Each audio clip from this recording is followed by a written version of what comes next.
The champagne bubbles caught the December twilight like tiny diamonds dancing in crystal, but none sparkled as brilliantly as the emerald necklace resting against Taraji Luthen Hemsworth's dark skin as she surveyed the glittering crowd of Manhattan's elite celebrating her 5th wedding anniversary. At 42, Taraji possessed the kind of timeless elegance that made younger women study her secrets and older women nod in approval. Her natural hair was styled in an elaborate updo that showcased both the vintage Cartier emeralds Wesley had surprised her with that morning and the graceful curve of her neck. 5 years to the day since their December wedding, their anniversary celebration was everything Manhattan society expected. The custom golden silk gown she wore, one of her own designs from Lathan Luxury's latest collection, hugged her curves like liquid sunshine, flowing into a dramatic train that whispered across the marble floors of their penthouse with each step. 5 years of what everyone believes is perfection, she murmured to herself, watching her husband command the room with the effortless authority that had built Hemsworth Industries into a global empire. Wesley Hemsworth, at 45, was devastatingly handsome in the way that only came with age, power, and the kind of bone-deep confidence that made Fortune 500 CEOs defer to his judgment.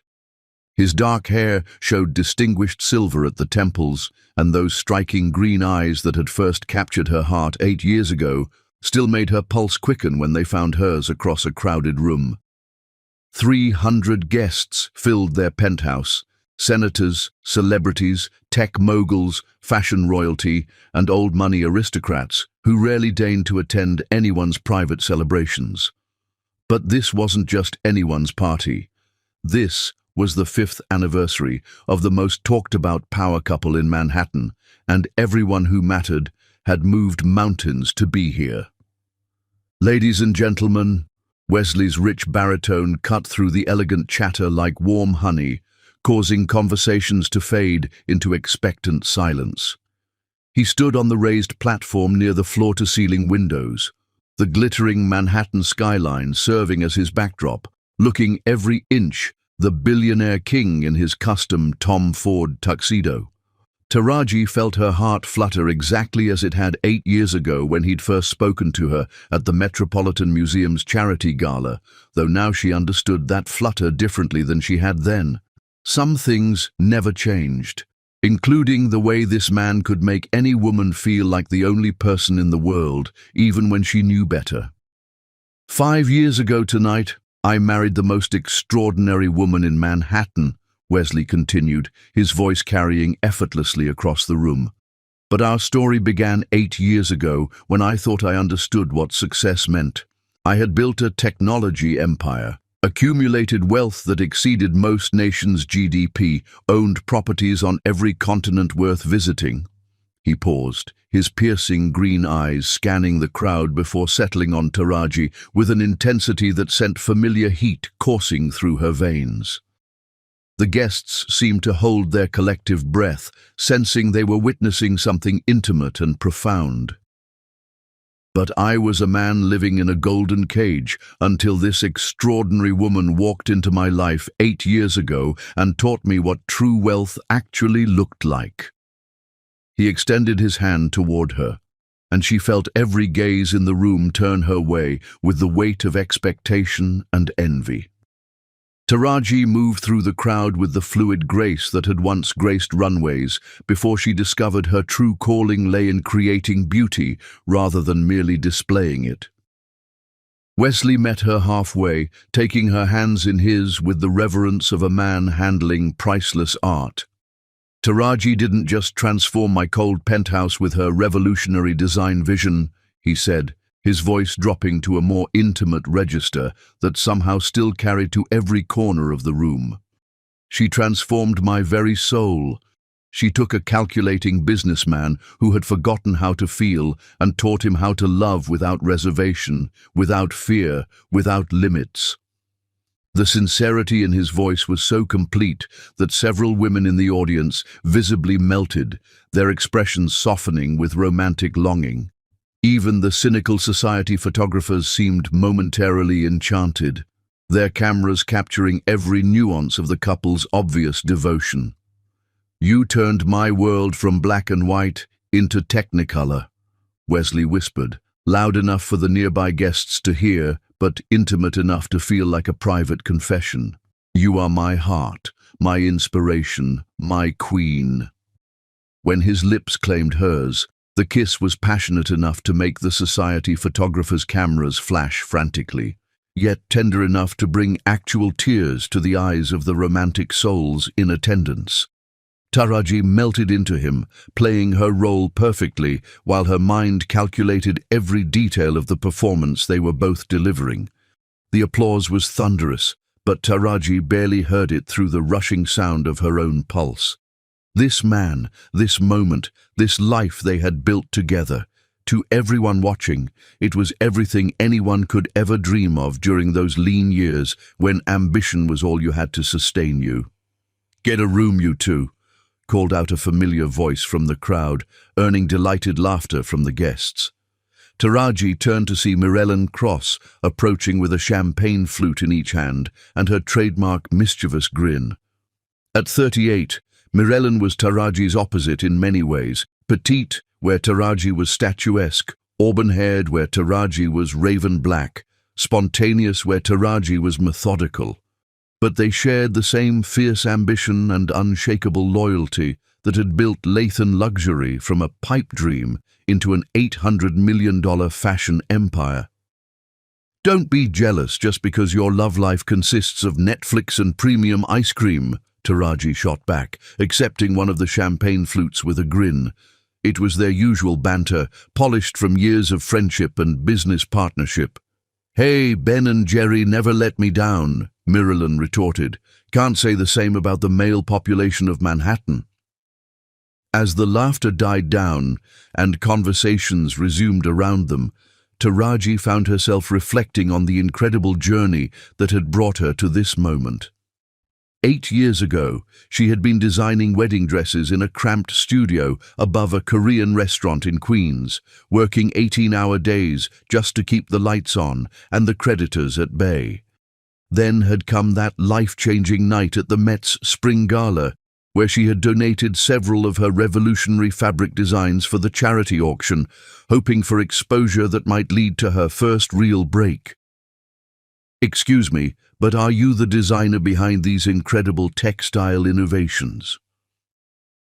She had turned to find the most striking man she had ever seen standing behind her, studying the fabric installations with what seemed like genuine fascination. Wesley Hemsworth, whose recent divorce from socialite heiress Cassandra Whitmore had dominated tabloid headlines for months, but who was known in business circles as a visionary with the Midas touch. "Guilty as charged," she had replied, surprised by his obvious knowledge of textile engineering. Most wealthy patrons at these events treated designers like invisible service providers. "They're revolutionary. The way you've engineered the fibers to interact with light while maintaining structural integrity. It's like wearing liquid starlight," he had said, his green eyes holding hers with startling intensity. "I'm renovating my penthouse, and I've been searching for someone who understands that true luxury isn't about displaying wealth. It's about creating beauty that speaks directly to the soul." Now, 5 years into their marriage, she understood that conversation differently. Wesley had done his research, had known exactly what to say to capture her attention and her trust. But that knowledge didn't diminish the fact that what had followed had been the most lucrative design contract of her career, transforming his sterile bachelor pad into a warm, sophisticated sanctuary that had been featured on the covers of Architectural Digest, Elle Decor, and House Beautiful. Wesley had invested $50 million in Lathan Luxury in 2019, 1 year after they met and 1 year before their engagement, becoming her silent partner and enabling her to expand internationally. Their wedding 5 years ago had been a fairy tale worthy of royalty, a destination ceremony at a restored Tuscan villa with 400 guests, exclusive coverage in Vogue and Harper's Bazaar, and a month-long honeymoon in Bali that had felt like a beautiful dream. Mrs. Hemsworth, a server, appeared at her elbow with a silver tray. "Mr. Hemsworth asked me to give you this." Taraji accepted the small velvet box with curiosity, opening it to reveal a stunning pair of diamond earrings that perfectly complemented her emerald necklace. The card tucked inside read, "For the woman who makes every day feel like our wedding day, forever yours, W.A." "That man is disgustingly romantic," Mirellen observed, peering over her shoulder. "It's actually offensive how perfect you two appear to be together." Appear to be. Mirellen's choice of words was more accurate than she knew. As if summoned by their conversation, Wesley appeared beside them, sliding his arm around Taraji's waist with the possessive pride of a man who knew exactly how valuable his acquisition had become. "Are you ladies conspiring against me?" he asked, pressing a kiss to Taraji's temple.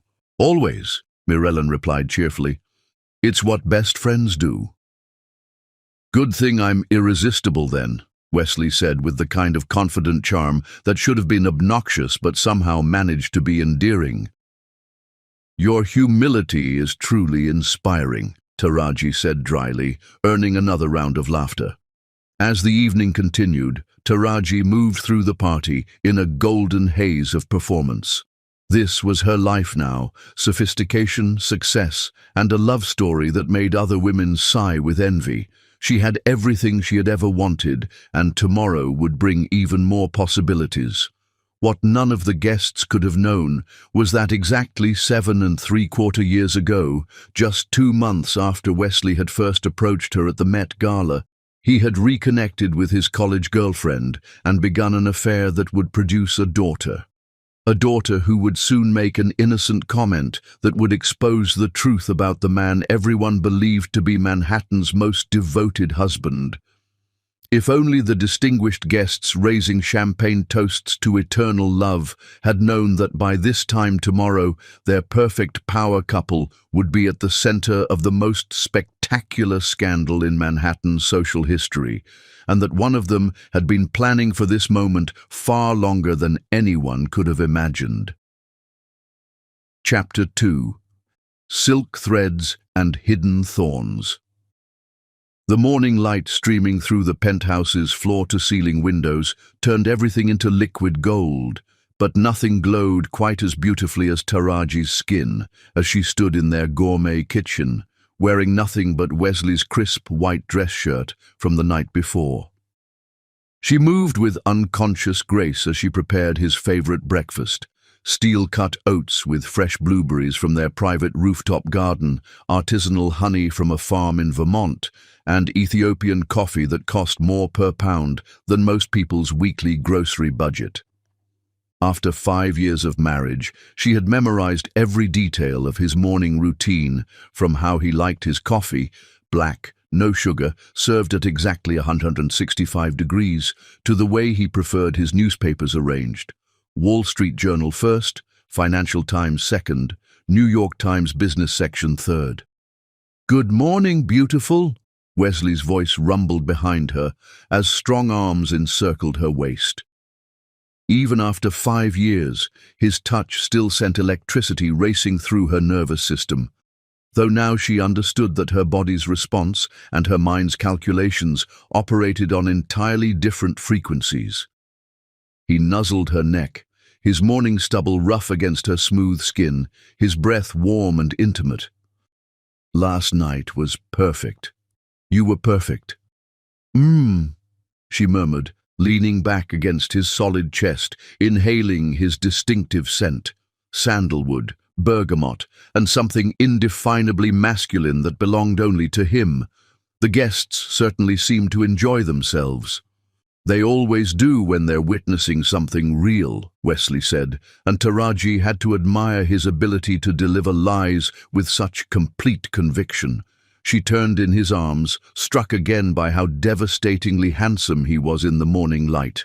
Silver-threaded hair slightly mussed from sleep, those mesmerizing green eyes still heavy with drowsiness, wearing nothing but black silk pajama pants that rode low on his lean hips.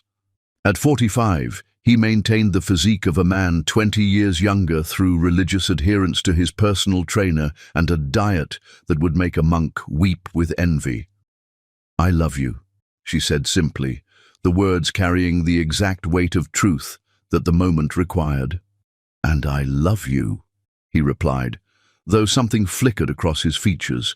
Too quick for most people to identify, but Taraji had learned to read his micro-expressions like stock market fluctuations.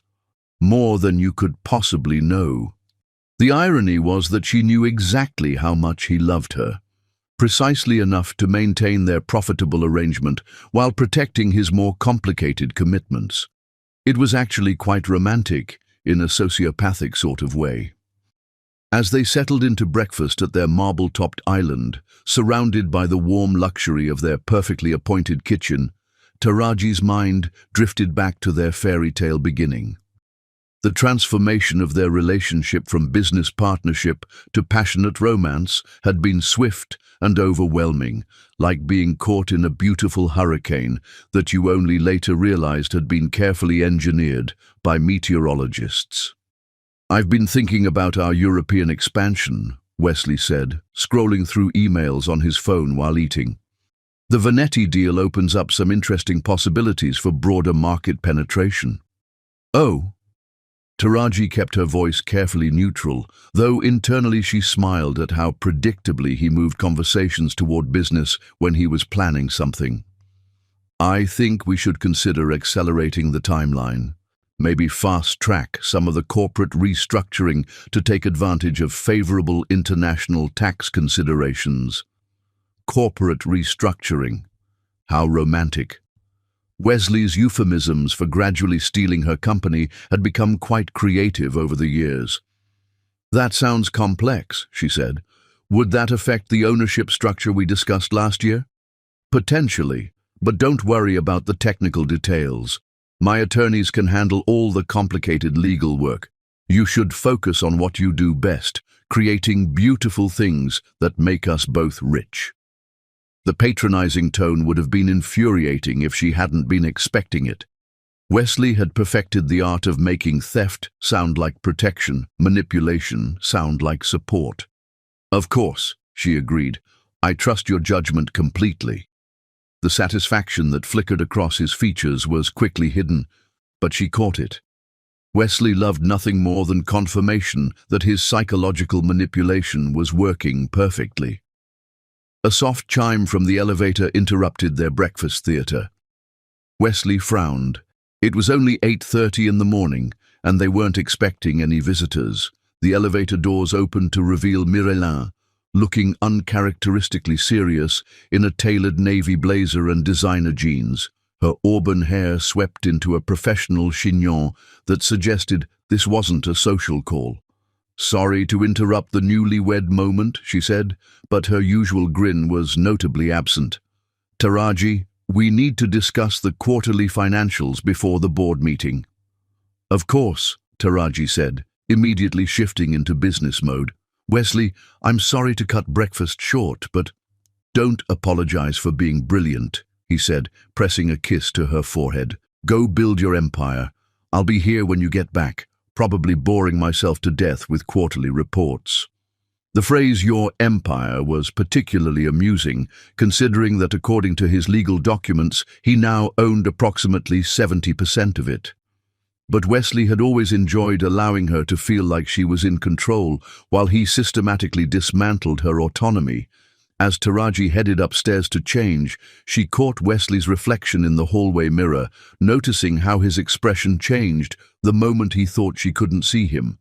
The warm smile faded, replaced by something colder, more calculating as he reached for his phone and began typing rapidly. 40 minutes later, dressed in one of her own designs, a stunning burgundy silk suit that commanded attention without sacrificing sophistication, Taraji sat in the back of their Mercedes as their driver navigated Manhattan traffic toward Luthen Luxury's headquarters. "You're different today," Mirelin observed, studying her friend's profile. "More focused." "Big day ahead," Taraji replied. "The Venetti meeting is crucial for our European expansion." And Wesley's supportive of the international growth? Extraordinarily supportive, almost suspiciously so. Mirellan raised an eyebrow. Suspiciously? Nothing specific, just a feeling that his enthusiasm for expanding my business internationally might have motives beyond marital devotion. Such as? Such as the fact that international corporate structures can be excellent vehicles for asset transfer if you know how to manipulate the legal frameworks. Taraji's voice was matter-of-fact, as if she were discussing the weather. Mirellan stared at her. Taraji, what aren't you telling me? For a moment, Taraji considered revealing the truth, that she had known about Wesley's systematic fraud for over 2.5 years, that she had been carefully documenting his crimes while building her own defensive strategies, that tonight's anniversary party might be the beginning of the end game she had been planning. Instead, she smiled and said, "Just pre-meeting nerves. You know how important this deal is for our future." Our future. The phrase meant something entirely different than Mirellan realized. The meeting with Antonio Vanetti went exactly as Taraji had expected. The distinguished Italian was charmed by her vision for expanding their signature silk innovations throughout European markets, and by the time they shook hands 3 hours later, they had the framework for a deal that would establish Lathan Luxury as a global powerhouse. Magnificent, Vanetti said in his melodious accent, kissing Taraji's hand with old-world gallantry. You have created something truly revolutionary, Mrs. Hemsworth. Your husband must be very proud of your achievements. He claims to be, Taraji replied, and something in her tone made Vanetti look at her more sharply. Claims to be? I'm sorry, that came out wrong. Wesley is incredibly supportive. Sometimes I think he's more excited about my success than I am, which was certainly true, considering that her success was literally funding his lifestyle and providing him with assets to steal. As they left the building, Mirellan was practically bouncing with excitement. $200 million, Taraji. Can you believe it? We're going to be the youngest self-made billionaires in fashion history. We're going to be something, Taraji agreed, though her definition of something was probably quite different from Mirellan's. Her phone buzzed with a text from Wesley. How did it go, beautiful? Can't wait to celebrate tonight. Have a surprise waiting for you at home. She smiled, typing back. It went amazingly. Can't wait to see what you have planned. Another surprise. Wesley's surprises had become increasingly elaborate as his theft of her company neared completion. Tonight's would probably be particularly memorable, considering that it might also be the last one he ever had the opportunity to orchestrate. As their car merged into afternoon traffic, Taraji gazed out at the city she had conquered through talent, determination, and, more recently, strategic patience. Tomorrow, she would start planning the European expansion that would cement her legacy as one of the most successful fashion entrepreneurs of her generation. She had no way of knowing that tomorrow would also bring a 7-year-old girl whose innocent words would provide the perfect catalyst for a plan that had been 2.5 years in the making. Actually, that was a lie. She knew exactly what tomorrow would bring because she had been planning it for longer than anyone could have imagined. Chapter 3. Shadows in Paradise. The surprise Wesley had promised turned out to be a private dinner on their rooftop terrace, complete with a string quartet, her favorite white roses from Ecuador, and a table set with the Limoges china they had received as a wedding gift from a French duchess whose chateau Wesley had helped save from bankruptcy. Taraji stood at the edge of their terrace, Manhattan glittering like a jeweled tapestry beneath them, feeling like she was watching the final act of a very long, very complex play as Wesley approached with 2 glasses of Armand de Brignac champagne, the same vintage they had shared on their wedding night in Tuscany. To the most brilliant woman I've ever known, he said, his green eyes reflecting the city lights as he handed her a glass. And to conquering Europe together. Together, she echoed, touching her glass to his, though she noted how seamlessly he inserted himself into her achievements. After 5 years of marriage and 2.5 years of careful observation, Wesley's linguistic patterns had become as predictable as sunrise. They settled at the candle-lit table, and Wesley signaled the quartet to begin playing. The haunting melody of Pachelbel's canon filled the air, the same piece that had played during their first dance as husband and wife, back when she had still believed in the fairy tale he was selling. "This is absolutely perfect," Taraji said, leaning across to squeeze his hand. "But you didn't have to go to all this trouble just because I signed a contract." "It's not just any contract," Wesley replied, his thumb tracing circles on her palm in a gesture that had once made her melt and now made her calculate. "This is the deal that's going to establish Lathan Luxury as the premier fashion house in the world. You've earned this celebration." "We've earned this celebration," she corrected silently. After all, Wesley's systematic manipulation of her corporate structure over the past 5 years had been quite impressive in its scope and sophistication. He deserved some credit for his criminal enterprise. As they talked through dinner, Wesley's famous chef had prepared a 7-course tasting menu that was pure artistry on porcelain. Taraji found herself admiring her husband's performance.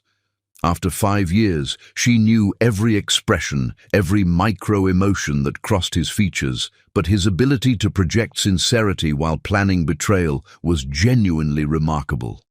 "Wesley," she said carefully, "I've been thinking about our conversation this morning, about the corporate restructuring for international expansion." "What about it?" "I want to make sure I understand the implications. Would accelerating the timeline affect my equity position in the company?"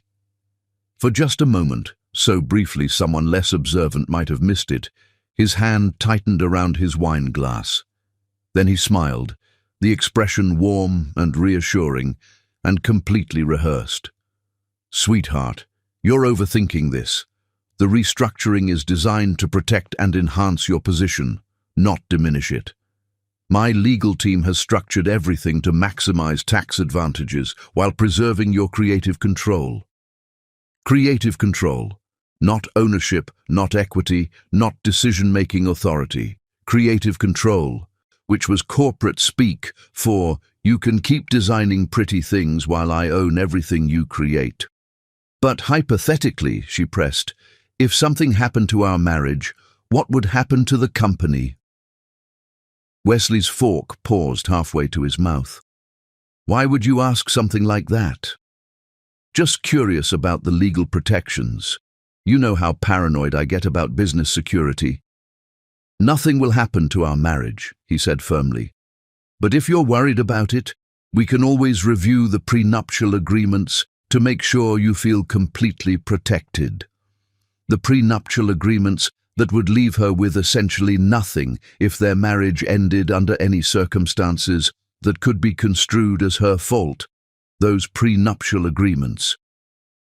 "That would be wonderful," she said warmly. "I trust your judgment completely." Wesley's smile was brilliant with satisfaction. He loved confirmation that his psychological manipulation was working perfectly, that she remained the compliant, trusting wife who never questioned his increasingly complex financial maneuvering. His phone buzzed against the table, and his entire demeanor shifted. The romantic husband disappeared, replaced by the ruthless businessman who had built a tech empire through sheer force of will.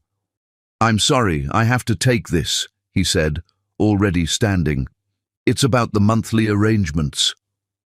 As he walked to the far side of the terrace, speaking in low, urgent tones, Taraji found herself listening to fragments of the conversation. She caught pieces, something about keeping payments discreet, maintaining separate accounts, and ensuring that the arrangements stayed completely invisible from Manhattan operations. When he returned to the table 15 minutes later, his smile was perfectly in place, but there was tension around his eyes that suggested the call hadn't gone as smoothly as he'd hoped. "Crisis averted," he said lightly. You know how it is with international operations." "Of course," Taraji agreed, though she knew Wesley's business well enough to know that he rarely handled operational issues personally, especially not with the kind of secrecy she had just witnessed.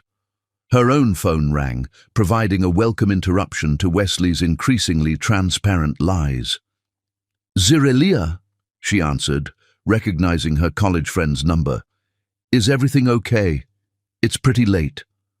"I'm so sorry to bother you," came Zirelia's voice, tight with an emotion that Taraji had learned to recognize as guilt mixed with desperation. "I know you and Wesley are probably celebrating, but I have a small emergency. My babysitter just cancelled for tomorrow night, and I have that job interview I can't reschedule. I was wondering—" "Of course we can watch Arisha," Taraji said immediately, though she noticed how Wesley's expression changed when she mentioned the little girl's name. "You know we love having her here. Thank you so much. I'll drop her off around 6 tomorrow evening. And Taraji, tell Wesley thank you for me, for everything." The line went dead before Taraji could ask what she meant, though of course she already knew. "Zirelia's bringing Arisha over tomorrow night," she told Wesley, who had been listening to the conversation with careful attention.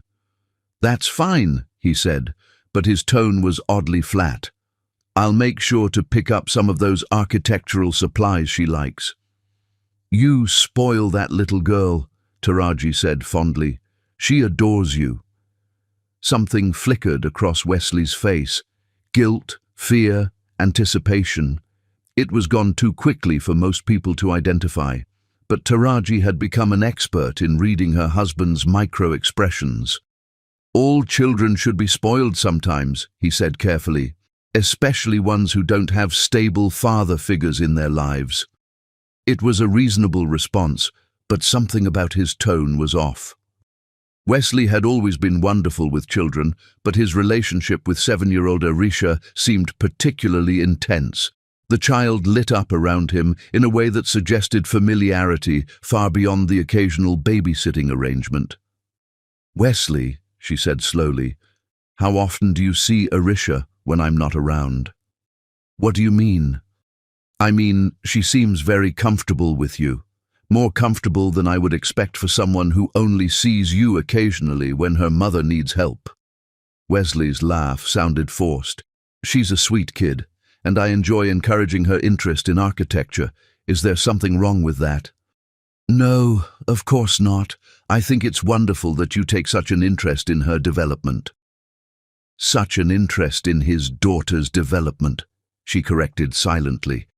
"You seem tense tonight," she observed. "Is everything all right?" "Just thinking about tomorrow's anniversary celebration. I want everything to be perfect for you." "Perfect?" "Yes, tomorrow night would certainly be perfect, though probably not in the way Wesley was anticipating." That night, as Wesley slept beside her, Taraji lay awake, staring at the ceiling, her mind running through the final details of a plan that had been over 2.5 years in the making. She thought about the evidence she had carefully gathered, the financial structures she had secretly established, the international partnerships that existed completely outside Wesley's knowledge or control. Most of all, she thought about 7-year-old Arisha, whose innocent honesty would tomorrow night provide the perfect catalyst for bringing down the house of cards that Wesley had spent 5 years constructing. He had taught her to be strategic, to think 10 moves ahead, to never reveal your true intentions until you were ready to strike. Tomorrow night, she would demonstrate exactly how well she had learned those lessons. The student was about to become the master, and Wesley Hemsworth was about to discover that he had made the mistake of teaching ruthlessness to someone who was naturally better at it than he was. As sleep finally claimed her in the early hours of the morning, Taraji's dreams were filled with the sound of champagne glasses breaking and the sight of carefully constructed facades crumbling into ruins. Tomorrow night, the performance would finally end, and the real story would begin. Chapter 4. The Calm Before the Storm. The golden afternoon light streaming through the floor-to-ceiling windows of Wesley's study caught every detail of the scene that would have looked heartwarming to any casual observer. A successful businessman patiently teaching a 7-year-old girl the fundamentals of architectural design, their heads bent together over blueprints and sketches with the kind of focused attention that suggested this was far from their first such collaboration. Taraji stood in the doorway, watching Wesley guide little Arisha's hand as she traced structural lines with a small ruler, his voice low and patient as he explained concepts that seemed remarkably advanced for a child her age. "Now, if we put the support beam here," Wesley was saying, "what happens to the weight distribution?" "It goes to the corners," Arisha said excitedly, her dark eyes that were unmistakably identical to Wesley's, shining with understanding. "Just like you taught me before." "Exactly right, sweetheart. You're going to be a brilliant architect someday." The pride in Wesley's voice was unmistakable, but it wasn't the casual affection of a family friend encouraging a child's interests. It was something deeper, more personal, more possessive. Taraji had heard that exact tone when Wesley spoke about his own achievements, his own legacy, his own genetic superiority. His own daughter. "I hope you're not filling her head with too many big dreams," Zerelia said from behind Taraji, her voice carrying that familiar mixture of gratitude and guilt that had become her signature emotional state over the past year. Taraji turned to study her college friend's face, noting the dark circles under her eyes and the way her hands trembled slightly as she clutched her designer purse, yet another expensive item that didn't match her supposed financial struggles as a freelance photographer. "There's nothing wrong with big dreams," Taraji said carefully. "Though I have to ask Zerelia, that dress Arisha is wearing, those shoes, even her hair accessories, they look like they cost more than most people spend on children's clothes in a year. How are you managing that kind of expense?" The color drained from Zerelia's face so quickly that Taraji actually took a step forward, concerned her friend might faint. Someone gave them to me," Zerelia stammered. "A client who was cleaning out her daughter's closet. You know how rich people are, they barely wear things once before getting rid of them." It was a reasonable explanation delivered by someone who had clearly rehearsed it multiple times, but Zerelia couldn't meet her eyes when she said it. More tellingly, her gaze kept drifting toward Wesley and Arisha with an expression that looked like a mixture of longing and terror. "Mommy, look!" Arisha called out, holding up her drawing. Mr. Wesley, taught me how to make buildings that won't fall down in earthquakes." The slip was so quick, so innocent, that most people would have dismissed it as a child's confusion. But Taraji had been documenting exactly these kinds of moments for over 2 years, ever since she had first begun to suspect the true nature of Wesley's relationship with Zerelia and her daughter. "That's wonderful, baby," Zerelia said quickly, but her voice was strained. "Why don't you show Aunt Taraji what else you've been working on?" As Arisha bounded over with her drawing, Taraji knelt to examine the child's work. The architectural concepts were surprisingly sophisticated for a 7-year-old, the kind of understanding that came from extended, detailed instruction rather than casual playtime. "This is incredible, sweetheart," Taraji said honestly. "How long have you been learning about buildings?" "Since I was really little," Arisha said enthusiastically. "Daddy, Mr. Wesley, has been teaching me for my whole life practically. He even gave me my own drawing table at home with real architect tools. A drafting table with professional tools. Not the kind of gift a family friend would casually purchase for someone else's child, but exactly the kind of investment a father would make in his daughter's education." "That was very generous," Taraji said, looking up to find Wesley watching them with an expression of carefully controlled panic. "Every future architect needs proper tools," Wesley replied, but there was something defensive in his tone that confirmed everything Taraji had already figured out. Zerelia quickly moved to distract Arisha with promises of ice cream, but not before Taraji caught the desperate look that passed between her friend and her husband. It was the kind of silent communication that only came from shared secrets, shared guilt, shared stakes in keeping certain truths hidden. "I should go," Zerelia said abruptly. "The interview is in an hour, and I need to prepare." She knelt to kiss Arisha goodbye, whispering something in the child's ear that made the little girl nod solemnly.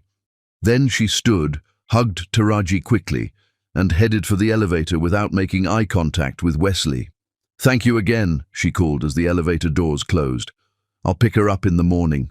The penthouse felt charged with tension after Zerelia's departure, filled with undercurrents that Taraji was pretending to just now begin to understand.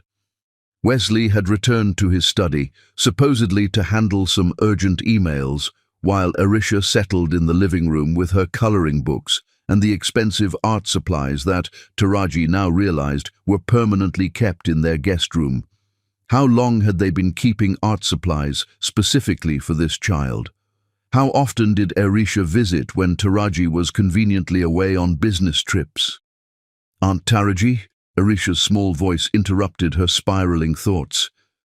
"Can I ask you something?" "Of course, sweetheart. Do you think Mr. Wesley would be a good daddy?" The question was delivered with the innocent directness that only children possessed, but it hit Taraji like a physical blow. She stared at the little girl, noting for the first time how her dark curls caught the light exactly the way Wesley's hair did, how her chin had the same stubborn set, how her hands moved with the same unconscious elegance. "That's an interesting question," Taraji managed. "Why do you ask?" "Because Mommy says he already kind of is one. She says he takes care of us like daddies are supposed to take care of their families, but we have to be careful about who we tell because not everyone would understand." The world seemed to tilt sideways. Even though Taraji had known this truth for over 2 years, hearing it confirmed by the innocent honesty of a 7-year-old child still carried an emotional impact that she hadn't fully prepared for. "Arisha, honey, how often does Mr. Wesley visit you and your mommy?" "Lots of times. He comes every week, sometimes more. He brings me presents and helps Mommy with scary papers from the bank, and sometimes he takes us to dinner at really fancy restaurants where everyone knows his name." Weekly visits, financial support, fancy restaurants where the staff knew Wesley personally.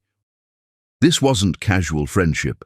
This was a pattern of paternal involvement that had been carefully hidden from Taraji for years. "Does your mommy seem happy when Mr. Wesley visits?" Arisha considered this with the seriousness that only children could bring to complex emotional questions. "Sometimes, but sometimes she cries after he leaves. She thinks I don't see, but I do." "Why do you think she cries?" "I think it's because she loves him, but she can't tell anyone, like in the movies when people have secret loves that make them sad." Out of the mouths of babes. Arisha had just summarized the entire situation with the clarity that only came from a child's unfiltered observation of adult behavior. "Arisha," Taraji said carefully, "do you know when your birthday is?" "November 20th. I just turned 7 last month." November 20th, 7 years ago. That put Arisha's conception in February 2018. Exactly 7¾ years ago, just 2 months after Wesley had met Taraji at the charity gala, but right when he had reconnected with Zerelia. Wesley had reconnected with Zerelia and gotten her pregnant while he was simultaneously pursuing Taraji as his next target.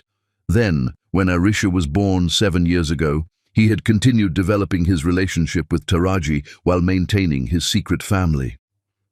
"Aunt Taraji, are you okay? You look sad." Taraji forced a smile, though it felt like her face might crack from the effort. "I'm fine, sweetheart, just thinking about some grown-up things."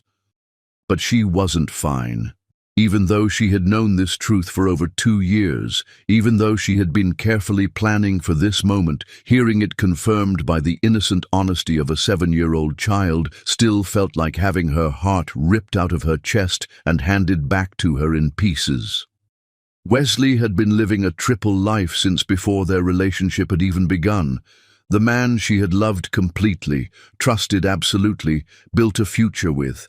He had been supporting another woman and raising his biological daughter while playing the role of devoted husband. "Mr. Wesley," Arisha called out as footsteps approached from the study. "Can we work on the castle design now?" Wesley appeared in the doorway, and Taraji watched his face transform as his gaze fell on the little girl. The cold, calculating businessman disappeared, replaced by someone softer, warmer, more genuinely affectionate than she had ever seen him with anyone else, including her. "Of course we can, Princess," he said, and the endearment hit Taraji like a slap. Princess. He called his secret daughter Princess with the same natural affection that he called Taraji beautiful or sweetheart. This wasn't performance or manipulation. This was genuine paternal love. As Wesley settled on the floor beside Arisha, pulling out a new set of colored pencils that he had obviously brought specifically for her, Taraji realized that tomorrow night's anniversary party wasn't going to be the celebration of their perfect love that their guests expected. It was going to be the night when Wesley's perfect dual life finally, irrevocably, fell apart. Because while he had been teaching her to be strategic and ruthless over the past 5 years, he had forgotten that the best students often surpass their teachers.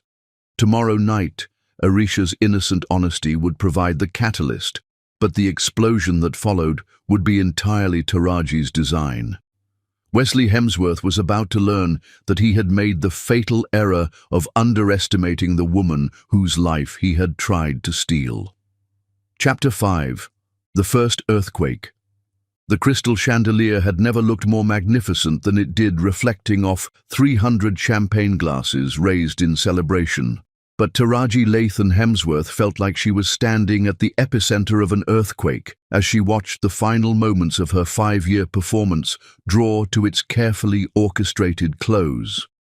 "To the most enviable couple in Manhattan," called out Senator Harrison, his voice carrying across the penthouse's main reception room, "may you have 50 more years of happiness."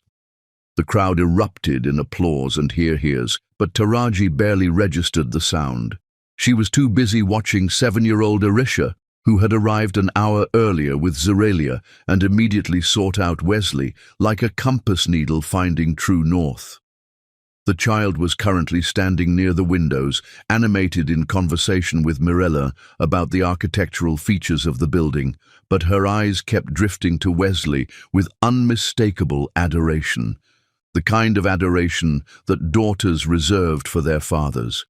"You look absolutely radiant tonight," whispered Margaret Ashworth, the society doyenne whose approval could make or break Manhattan's social climbers. At 85, she had witnessed enough scandals to recognize the signs when a perfect facade was about to crack. "Though I must say there's something different about your energy tonight, dear.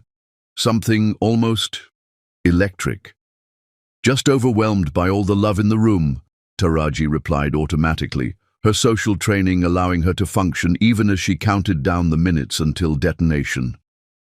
Wesley appeared at her elbow, devastatingly handsome in his custom Armani tuxedo, his green eyes warm as they focused on her face. To any observer, he looked like a man completely devoted to his wife, but Taraji could see the careful calculation behind his expressions, the way he monitored the room even as he played the loving husband. "Dance with me," he murmured, extending his hand. She allowed him to lead her to the small area they had cleared for dancing, where other couples swayed to the music of the live jazz ensemble Wesley had flown in from New Orleans. As his arms encircled her waist, she caught Zeralia watching them from across the room, her face a mask of pain so profound that Taraji almost felt sorry for her. "Almost. You've been quiet tonight," Wesley said, his breath warm against her ear.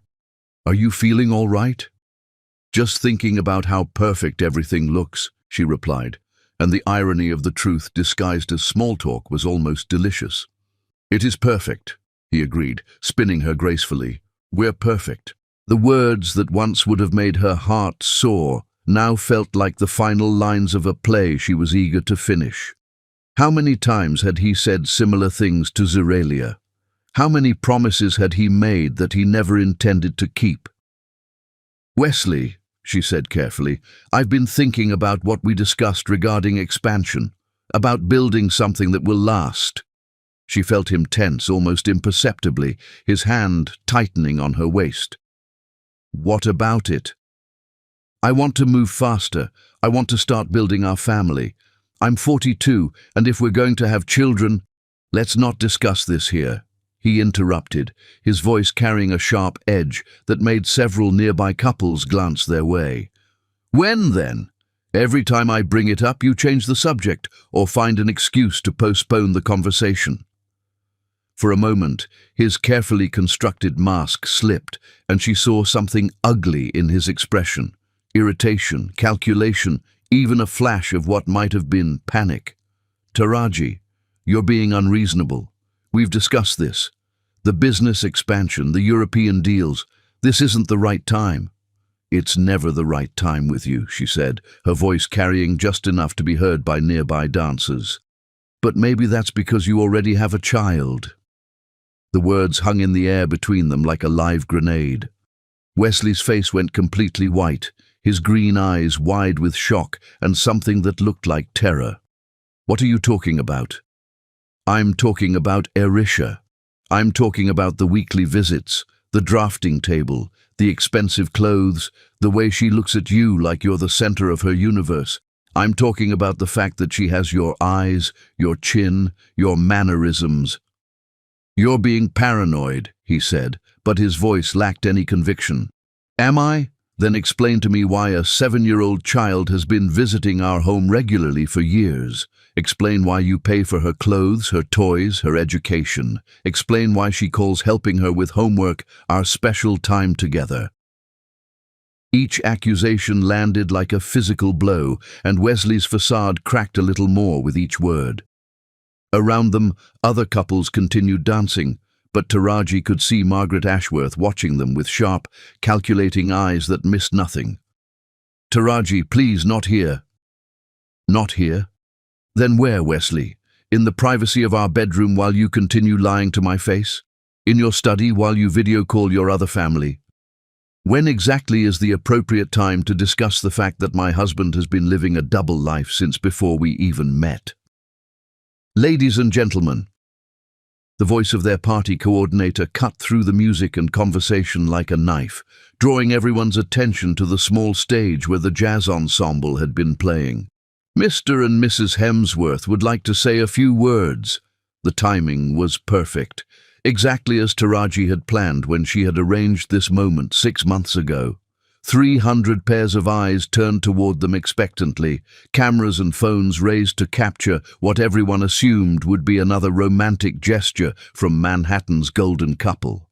Wesley's face transformed with the speed of a professional actor, the panicked, guilty expression replaced by his public smile.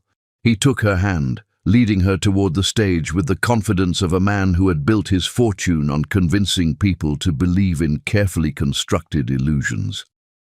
Thank you all for being here tonight, he began, his voice steady and warm. 5 years ago, I was the luckiest man in New York when this incredible woman agreed to be my wife. The crowd murmured appreciatively, but Taraji felt like she was watching the performance from outside her own body. In just a few moments, Wesley's world would explode, and she wanted to remember every detail of his destruction. Tonight, I want to renew my commitment to the woman who has transformed my life in every possible way, Wesley continued, reaching into his jacket pocket to pull out a small velvet box. Taraji, you are my heart, my soul, my everything. The gasps from the crowd were audible as he dropped to one knee, opening the box to reveal a stunning 20-carat emerald surrounded by diamonds, a ring that probably cost more than most people's houses. Will you marry me again? In front of all our friends and family, will you let me prove that our love is strong enough to last forever? The crowd held its collective breath, cameras flashing, everyone waiting for her response to what appeared to be the most romantic gesture in Manhattan social history. But Taraji was looking past Wesley to where little Erisha stood with Zeralia near the windows, the child's face bright with excitement as she watched what she clearly thought was a wonderful surprise. "That's beautiful, Wesley," Taraji said, her voice carrying clearly across the silent room. "But before I answer, I think our guests should know about the rest of our family." Wesley's face went completely white. "Taraji, what are you—" "Erisha, sweetheart," Taraji called out, her voice warm and encouraging. "Come here for a moment."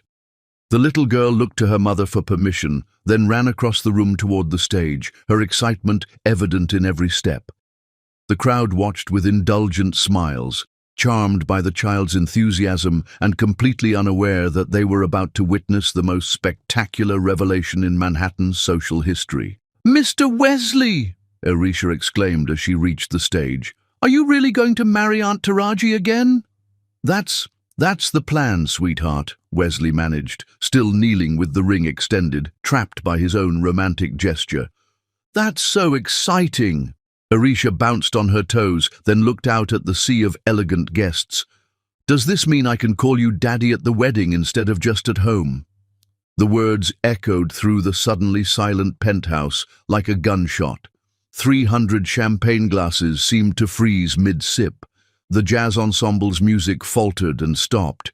Even the city sounds from outside seemed to fade into absolute quiet. Erisha, oblivious to the devastation she had just unleashed, continued chattering happily.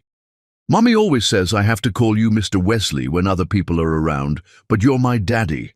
And if you're marrying Aunt Taraji again, does that make her my step-mommy? Because that would be so cool." The silence that followed was deafening. Taraji watched as understanding dawned across 300 faces simultaneously, the shock, the disbelief, the rapid mental calculations as Manhattan's elite processed what they had just heard. Wesley was still frozen on one knee, the emerald ring catching the light from the chandelier. His green eyes, the same distinctive green eyes that belonged to the little girl beside him, filled with absolute terror. Zeralia was pushing through the crowd, her face stricken with horror as she reached for Erisha. "Baby, we need to go. Right now." But it was too late. The secret was out. The perfect facade had crumbled. Margaret Ashworth was the first to break the silence, her voice cutting through the tension like a blade.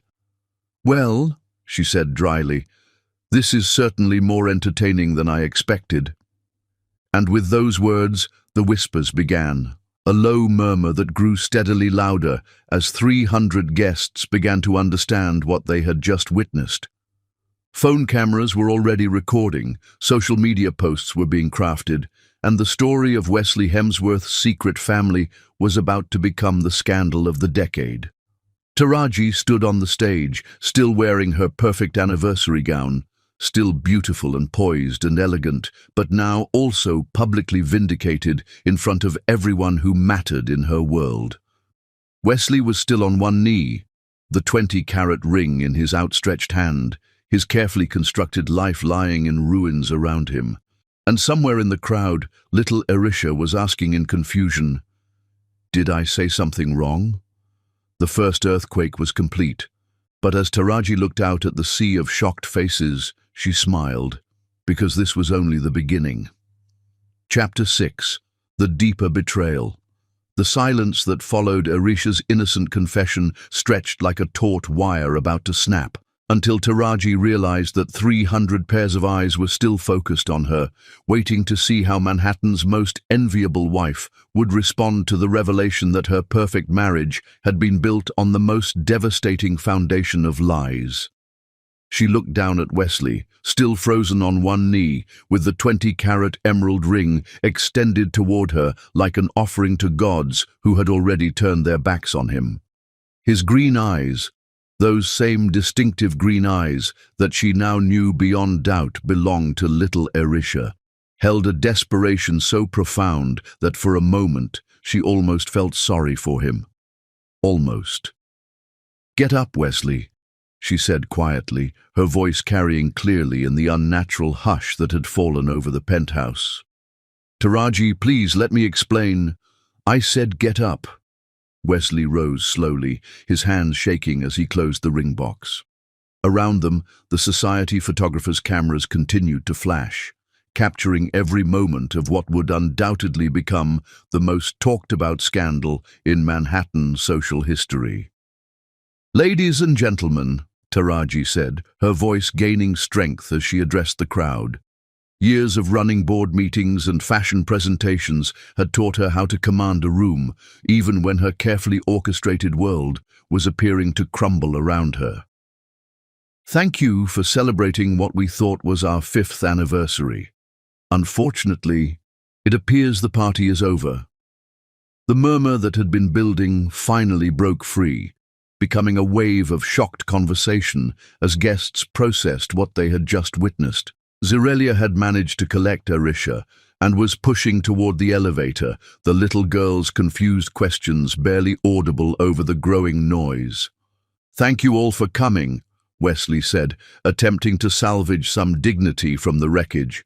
"If you'll excuse us, my wife and I need to discuss some private matters." But Taraji was already walking away from him, her golden silk gown flowing behind her like liquid sunlight as she moved through the crowd of stunned guests. She needed air, space, distance from the man she had been systematically destroying, and the performance she was now ready to conclude. Mirelan intercepted her near the windows, her face pale with shock and fury. What the hell just happened? Did that little girl just call Wesley her father? "Yes," Taraji said simply, surprised by how calm her voice sounded when everything inside her was calculating the next phase of her plan. "Jesus Christ, how long have you known?" "About 2.5 years. And you're just letting this come out now, at your anniversary party, in front of half of Manhattan's elite?" Taraji smiled, an expression that held no warmth whatsoever. "I'm a strategic businesswoman, Mirelan. I don't let anything just happen, especially not something this important." Before Mirelan could ask what she meant, Wesley appeared beside them, having managed to clear most of the guests from the immediate area. His face had lost all pretense of composure, revealing the panic and desperation underneath. "Taraji, please, we need to talk privately. This isn't what it looks like." "Really?" she said, turning to face him fully. "Because what it looks like is that you've been living a double life for our entire marriage. What it looks like is that you have a 7-year-old daughter with my best friend, and you've been supporting them financially while playing the role of devoted husband to me." "It's complicated. Is she your daughter?" The directness of the question seemed to catch him off guard. For a moment, his carefully constructed defenses crumbled completely, and she saw the truth written across his face before he could formulate another lie. "Yes," he whispered, "but Taraji, you have to understand." "I don't have to understand anything." The words came out like chips of ice. "What I need to understand is the timeline. When did your affair with Zirelia begin?" Wesley's face went completely white. "Taraji, when, Wesley?" 7.75 years ago. The confirmation was exactly what she had expected, but she played her role perfectly, letting the calculated shock register on her features. 7.75 years ago put the beginning of his affair with Zirelia just 2 months after he had met Taraji at the charity gala. "You were with her before you even proposed to me," she said, allowing the devastation to color her voice. "The devoted husband, the supportive partner, none of it was real." "That's not true. What I felt for you was real. What we built together was real." "Was it? Or was I just another acquisition for your portfolio?" The question seemed to strike him like a slap, and Taraji had to admire her own performance. After 2.5 years of planning this moment, she could deliver devastating accusations with just the right mixture of pain and growing understanding. As if summoned by her words, a new voice cut through their confrontation. "Mrs. Hemsworth, I'm sorry to interrupt, but there's something urgent you need to see." They turned to find James Morrison, Wesley's personal attorney, looking deeply uncomfortable as he approached with a thick manila folder in his hands. James had been feeding Taraji information for over 18 months, ever since she had approached him with evidence of Wesley's pattern of financial fraud. "James, this really isn't the time," Wesley began. "Actually, sir, I think it is. Mrs. Hemsworth asked me to review the corporate structure for the European expansion deal, and I discovered some irregularities that require immediate attention." Taraji felt a familiar thrill of anticipation. This was the moment she had been building toward for over 2 years, the revelation that would destroy Wesley completely while positioning her as the brilliant victim who had discovered his systematic theft. "What kind of irregularities?" she asked, her voice perfectly pitched with growing concern. James glanced nervously between her and Wesley, playing his assigned role flawlessly. "Perhaps we should discuss this privately." "No," Taraji said firmly. "Whatever it is, I want to hear it now." "Very well. It appears that over the past 5 years, Mr. Hemsworth has been systematically acquiring shares in Lathan Luxury through a series of shell companies. Based on my analysis, he currently owns approximately 75% of your company." The words hit the remaining guests like a physical blow. Taraji staggered backward, allowing Mirellan's steadying hand to keep her upright while she processed this devastating news that she had helped orchestrate. "That's impossible," she whispered, her voice breaking with just the right amount of betrayed shock. "I own my company. I built it from nothing."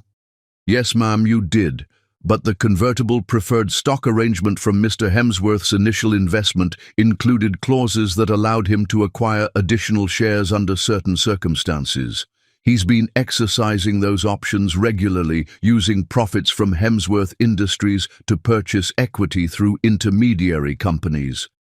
"You bastard," Mirellan snarled, taking a step toward Wesley. "You absolute fucking bastard."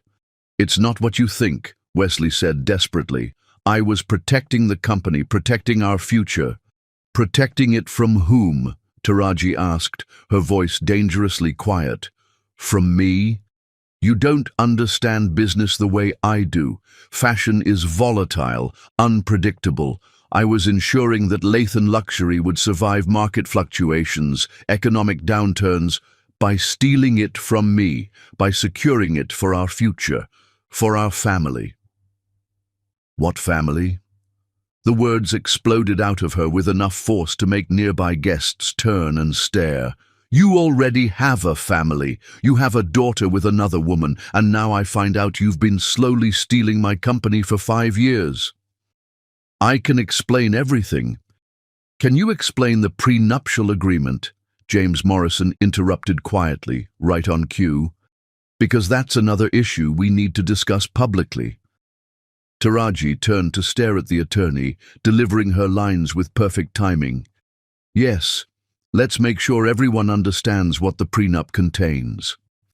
The morality clauses are very specific. If the marriage is dissolved due to what the agreement terms misconduct on your part, you forfeit all claims to marital assets, including any stake in jointly held businesses." "That's right," Taraji said, her voice carrying calculated outrage. "I signed a prenup that was designed to trap me. If I leave him for any reason that could be construed as damaging his reputation, I lose everything." "No, ma'am, but the agreement is broadly written. Any action that could be interpreted as harming Mr. Hemsworth's reputation or business interests could potentially trigger those clauses." The trap was so elegant, so perfectly constructed that Taraji almost had to admire Wesley's sophistication, even though she had been documenting its construction for over 2 years and had already developed comprehensive strategies to destroy it. "You planned this," she said, turning to stare at her husband with manufactured, dawning understanding. "All of it. The investment, the marriage, the prenup. You planned to steal my company from the very beginning." "I planned to build something together," Wesley said, but his voice lacked conviction. "No, you planned to take what I built and make it yours, just like you took what you had with Zerelia and made it secret, just like you took my trust and made it into a weapon against me." Around them, the few remaining guests were making no pretense of not listening. This wasn't just a private marital disagreement anymore. This was a public destruction of one of Manhattan's most powerful couples, complete with business fraud and secret families. Margaret Ashworth's voice cut through the tension with surgical precision. "Ladies and gentlemen, I think perhaps it's time we allowed the happy couple some privacy." But as the remaining guests began to file toward the elevator, Taraji realized that privacy was exactly what she didn't want. These people, society reporters, business associates, influential friends, were witnesses to the truth, and their testimony would be crucial for the next phase of her plan. "James," she said quietly, "I want you to prepare a complete forensic audit of all transactions between Hemsworth Industries and Latham Luxury over the past 5 years. I want to know every penny that changed hands and exactly how those shell companies were structured. Mrs. Hemsworth, I should point out that I represent Mr. Hemsworth's interests." "Not anymore," she said, her voice gaining strength with each word. "As of right now, you work for me. And if you're not comfortable with that arrangement, I'll find someone who is." James nodded slowly, exactly as they had rehearsed. "I'll begin immediately, ma'am. And Mrs. Hemsworth, you should know that I've been documenting irregularities for some time. I have substantial evidence that Mr. Hemsworth's actions constitute fraud." Wesley's face had gone completely pale. "Taraji, you're making a mistake. We can work this out." "The only mistake I made was trusting you." She turned away from him, her golden gown flowing behind her like a battle flag. "Get out of my house. This is my house too." "Get out," she repeated, her voice carrying the authority of a woman who had built an empire and wasn't about to let anyone take it from her. "Get out before I call security and have you removed." As Wesley finally left, his shoulders bowed in defeat, Taraji stood alone in the wreckage of her perfect life, surrounded by empty champagne glasses and wilted flowers. To any observer, everything she had believed about her marriage, her future, her very identity, had been shattered in the space of a single evening. But as she looked out at the Manhattan skyline, glittering beyond her windows, she felt something cold and triumphant settling in her chest. Phase 1 of her plan was complete. Wesley's reputation was destroyed, his secret was exposed, and his systematic theft of her company was now documented and witnessed. Tomorrow, Phase 2 would begin. Wesley Hemsworth had spent 5 years teaching her to be ruthless, calculating, and strategic. He was about to discover that she had been a far better student than he had ever imagined. Chapter 7. Rising from the ashes. The champagne had gone flat, the flowers were wilting, and the perfect anniversary party lay in ruins around her. But Taraji Latham Hemsworth had never felt more clearly focused in her entire life as she stood in her marble-floored kitchen at 3 a.m, surrounded by legal documents and financial records that painted a picture of calculated deception spanning 5 years, evidence she had been carefully assembling for over 2.5 years. "Your credit cards have been frozen," Mirellen reported grimly, hanging up her phone after speaking with the bank's emergency services line. "All of them, even the ones tied to Latham Luxury's business accounts." "Of course they have," Taraji said calmly, not looking up from the corporate filing she was reviewing. Wesley's not stupid. He knows I'll fight back, so he's trying to eliminate my resources before I can mount an offensive. She had changed out of her golden anniversary gown into jeans and a crisp white shirt, her hair pulled back in a ponytail that made her look younger and infinitely more dangerous. The transformation from grieving wife to strategic warrior had taken less than 4 hours, and Mirelan was watching it happen with a mixture of awe and growing concern. "How can you be so calm about this? The man destroyed your life tonight." "No," Taraji said, finally looking up from her papers. "He revealed his true nature tonight. There's a difference." The distinction was important, though not for the reasons Mirelan understood. For 2.5 years, Taraji had been living in full knowledge of Wesley's systematic fraud, his secret family, his plan to steal her company. Tonight's revelation wasn't the discovery of betrayal. It was the carefully orchestrated beginning of his destruction. "I've been thinking about our first encounter," she continued, spreading corporate documents across the kitchen island with practiced efficiency. "The charity gala, the way he approached me about my textile innovations. What are the odds that a tech billionaire would have such detailed knowledge about fabric engineering that he could discuss it intelligently with a designer?" Mirelan frowned. "You think he researched you beforehand?" "I think he targeted me. Look at this timeline. He and Zirelia reconnected 7.75 years ago, just 2 months after he met me. Arisha was conceived just months later. He was already planning to support them financially when he decided to pursue the brilliant designer whose revolutionary silk blends were starting to attract industry attention." The pieces were clicking together with sickening clarity for Mirelan, though of course Taraji had understood the full scope of Wesley's manipulation for over 2 years. "That bastard," Mirelan breathed. "He seduced you to steal your company. He tried to succeed too, and he would have if I hadn't figured it out." Taraji's smile was sharp as a blade. "But I did figure it out, Mirelan. I figured it out 2.5 years ago, and I've been planning his destruction ever since." The confession hung in the air like a bomb. Mirelan stared at her friend, processing the implications of what she had just heard. "You've known for 2.5 years?" 2 years, 6 months, and 16 days, to be precise.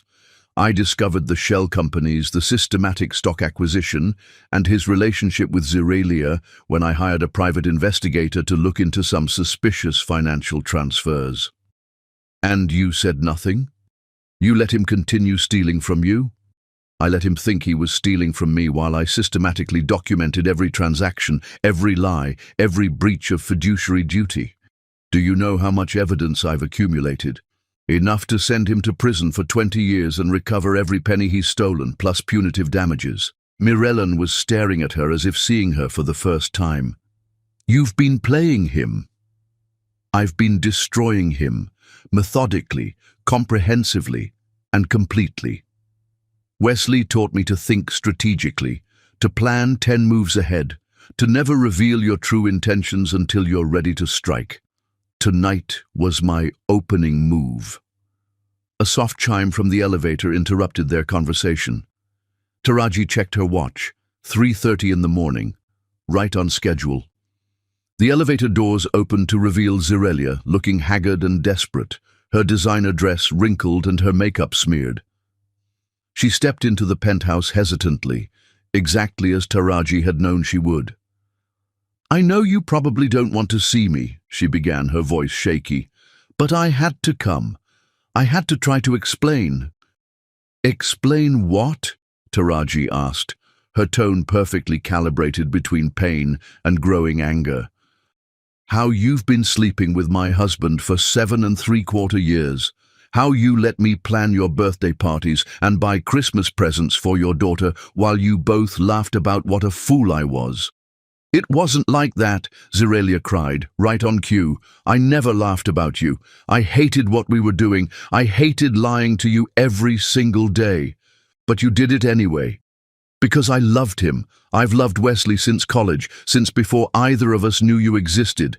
When he found me again 7.75 years ago, just 2 months after his initial meeting with you, he called me, said he'd made a terrible mistake, that he'd never stopped loving me, that he wanted to try again. Taraji nodded slowly, as if processing this information for the first time, rather than having known it for 2.5 years. College? You knew Wesley in college? We dated for 2 years at Columbia. He was going to propose, but then his father threatened to cut him off financially if he married someone who wasn't from the right kind of family, someone who wasn't white, wealthy, and socially acceptable. The picture was becoming clearer and more disgusting with each revelation, though of course Taraji had known this entire history for over 2 years, so he dumped you to preserve his inheritance. He said it was temporary, that he would make his fortune and then come back for me. I believed him for years, waiting for him to keep his promise. Then I heard he'd married Cassandra Whitmore, and I realized I'd been fooling myself. Zeralia wiped her eyes, leaving streaks of mascara on her cheeks. I tried to move on. I had other relationships, but none of them felt real. Then 7.75 years ago, just 2 months after his initial meeting with you, he called me, said he'd made a terrible mistake, that he'd never stopped loving me, that he wanted to try again. But by then he was already pursuing other opportunities, Miralan interjected, still processing the scope of the deception. I got pregnant almost immediately, Zeralia whispered. Wesley said he was thrilled that we could finally be the family we were meant to be. But then he was also developing his relationship with you. And suddenly his plans became more complicated, Taraji said bitterly, though internally she was impressed by how well she could deliver these lines after 2.5 years of practice. He said your company had potential, that a strategic partnership could be mutually beneficial. He promised me it was just business, that once he'd secured the investment returns, he would leave you and we could be together openly. The manipulation was breathtaking in its scope. Wesley had convinced Zeralia that his marriage to Taraji was just an extended business deal, while convincing Taraji that his investment in her company was motivated by love and support for her dreams. You believed him, Taraji said. I wanted to believe him, and he was so convincing. He showed me the corporate structures, explained how he was slowly gaining control of your company. He said once he owned the majority stake, he could dissolve the marriage, claim the business, and finally give Arisha the legitimate family she deserved, while destroying me in the process. Zeralia's face crumpled. I told myself you would be fine. You're so talented, so strong. I convinced myself you would bounce back and build something even better. I know how horrible that sounds, but I was desperate to believe we could have a happy ending. At my expense. I'm sorry. I'm so incredibly sorry. I know that doesn't fix anything, but I need you to know that I never stopped caring about you. Every day I hated myself for what we were doing to you. Taraji studied her former friend's tear-stained face, searching for any sign of deception. What she saw was genuine remorse, devastating guilt, and the kind of bone-deep exhaustion that came from carrying unbearable secrets for too long. Of course, she had known about Zeralia's guilt for over a year, ever since she had started secretly recording their conversations and documenting her growing desperation to escape Wesley's manipulation. Zeralia, she said carefully, I need you to tell me everything. Every detail about Wesley's plans, his business arrangements, his timeline for taking control of my company. If you want any hope of redemption, if you want to protect your daughter from the consequences of what he's done, you need to help me fight back. He'll destroy me if he finds out I betrayed him. He's going to destroy you anyway, Mirellan pointed out bluntly. The scandal is already out there. By tomorrow morning, every society page and business publication in the country will be running stories about Manhattan's most eligible billionaire and his secret family. Your name and face will be everywhere. But if you help us, Taraji added, If you provide evidence of his fraud and manipulation, maybe we can minimize the damage to you and Arisha. Maybe we can even find a way to make him pay for what he's done to all of us." Zirelia was quiet for a long moment, clearly weighing her options. Finally, she nodded slowly, exactly as Taraji had known she would. "What do you need to know?" "Everything," Taraji said grimly. "Every lie, every document, every promise he made that he never intended to keep." As the first light of dawn began to filter through the penthouse windows, 3 women sat around the marble island, surrounded by evidence of a conspiracy that had lasted 5 years. But for the first time since her world had appeared to collapse, Taraji felt something stirring in her chest that wasn't grief or rage. It was the cold, calculated satisfaction of a woman who had spent 2.5 years building an unassailable case against the man who had tried to destroy her. Wesley Hemsworth had made the mistake of teaching her how to be ruthless. Now he was going to pay the price for being such an excellent teacher. Chapter 8. The Chess Game. The morning light streaming through the windows of Miriam's downtown loft revealed 3 women who looked like they had survived a war, which, Taraji reflected grimly as she studied the evidence spread across every available surface, was essentially what had happened, though only she knew that it was a war she had been strategically planning for over 2.5 years. She had moved out of the penthouse at dawn, taking only her personal belongings and leaving behind 5 years of carefully curated perfection that now felt like the set of an elaborate stage play. Wesley's attempts to freeze her assets had been partially successful, but he had forgotten that Taraji Lathan had been resourceful long before she became Taraji Lathan Hemsworth. "The offshore accounts are still accessible," she reported, closing her laptop after completing a series of encrypted transactions. "He never knew about the emergency funds I kept in the Cayman Islands, old habits from my struggling designer days."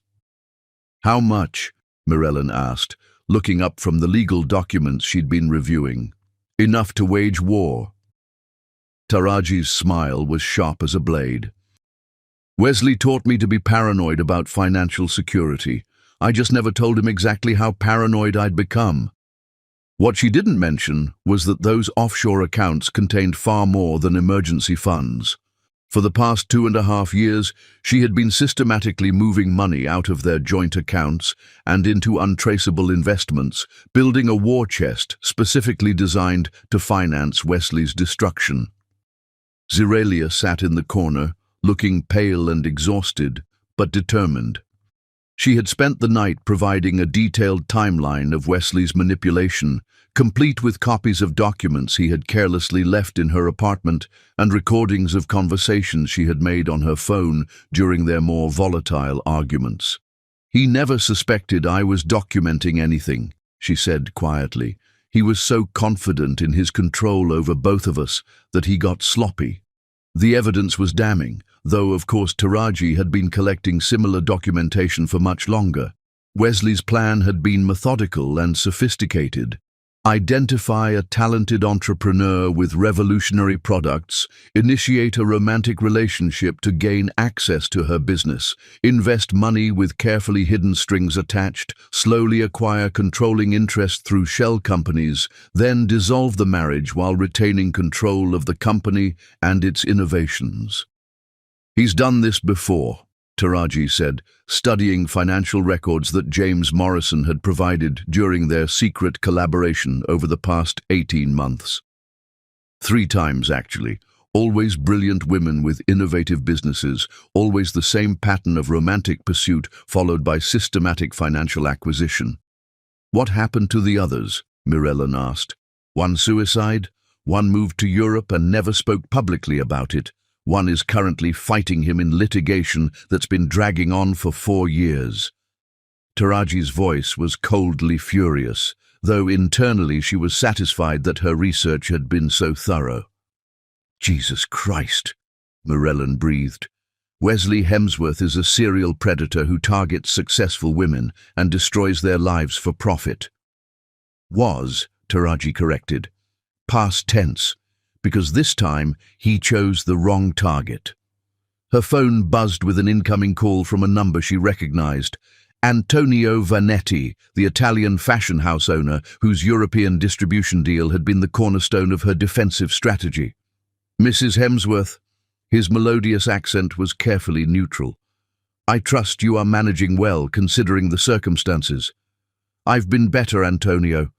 I assume you're calling about our contract." "Indeed, I must confess the revelations about your personal situation have created some concern among my board members. They are questioning whether Lathan Luxury will remain stable enough to fulfill our agreement." Taraji felt a flash of satisfaction. Wesley was already working to undermine her business relationships, exactly as she had anticipated when she had structured the European deals through separate corporate entities specifically designed to be immune from his manipulation. "Antonio," she said carefully, "what would it take for your board to feel confident in moving forward with our partnership? Perhaps a meeting? Something to demonstrate that Lathan Luxury remains under competent leadership, regardless of any personal difficulties you may be experiencing." "I'll be in Milan by Thursday," she said, making the decision that she had actually planned 6 months ago. "I'll bring samples of our new European line and documentation that will satisfy any concerns about corporate stability." After ending the call, she turned to find Mirellan and Zirelia staring at her. "Are you insane?" Mirellan asked. "You can't leave the country right now. Wesley will use your absence to consolidate his position, maybe even claim you've abandoned your business responsibilities." "Let him try. I'm not running away. I'm executing the next phase of my strategy."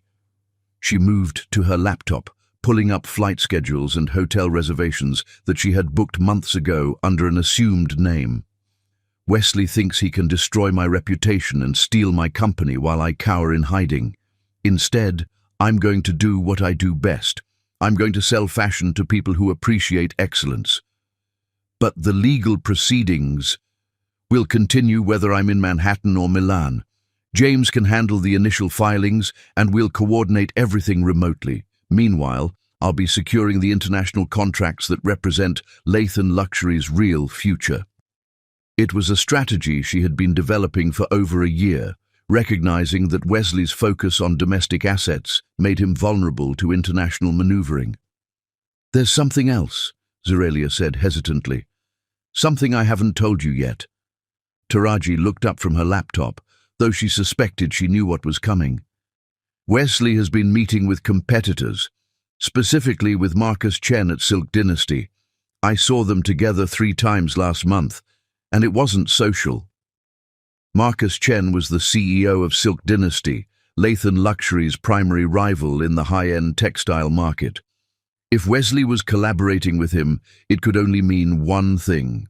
He was planning to sell Taraji's innovations to her competition once he gained complete control of the company. "Do you have proof?" "Photos. I was curious about his mysterious lunch meetings, so I followed him once. I have pictures of them exchanging documents." The betrayal kept getting deeper, exactly as Taraji had expected when she had hired private investigators to document Wesley's activities 18 months ago. "Send me everything," Taraji said grimly. "Photos, documents, recordings, anything that can establish a pattern of fraud and corporate espionage." As Zirelia began transferring files to a secure cloud account, Taraji's phone rang again. This time it was Margaret Ashworth, society's most influential gossip and opinion maker. "My dear," the elderly woman's voice was sharp with interest. "I hope you're planning to fight back against that awful man." "Why, Mrs. Ashworth?"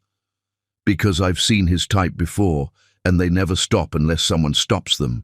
Besides, I've always preferred you to him. You have more character and considerably better taste." The endorsement from Manhattan's unofficial social queen was worth more than a dozen positive business reviews, and Taraji had been cultivating Margaret's support for over 6 months through carefully orchestrated social interactions.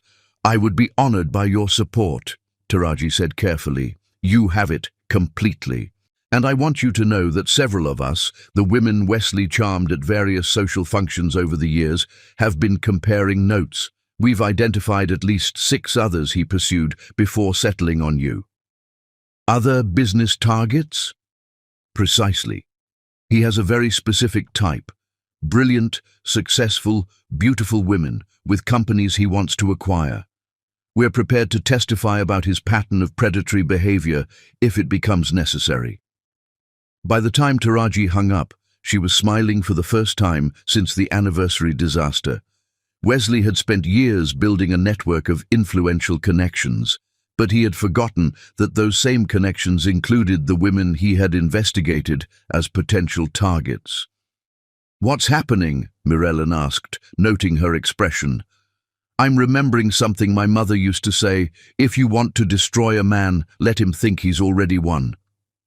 She closed her laptop and stood, energy coursing through her veins like electricity. "Wesley thinks he's checkmated me. He's frozen my assets, undermined my business relationships, and damaged my reputation. In his mind, I'm finished. Aren't you? Not even close. See, Wesley made one crucial mistake in his grand strategy." "What's that?" Taraji's smile was sharp enough to cut glass. "He taught me exactly how to destroy someone completely, and unlike him, I've been planning this war for 2.5 years instead of improvising my revenge." As she began making calls to airlines and international contacts, Taraji felt the familiar rush of adrenaline that came with executing a long-term strategy. Wesley had tried to make her a victim, but he had forgotten that she was also an entrepreneur who had built an empire from nothing once already.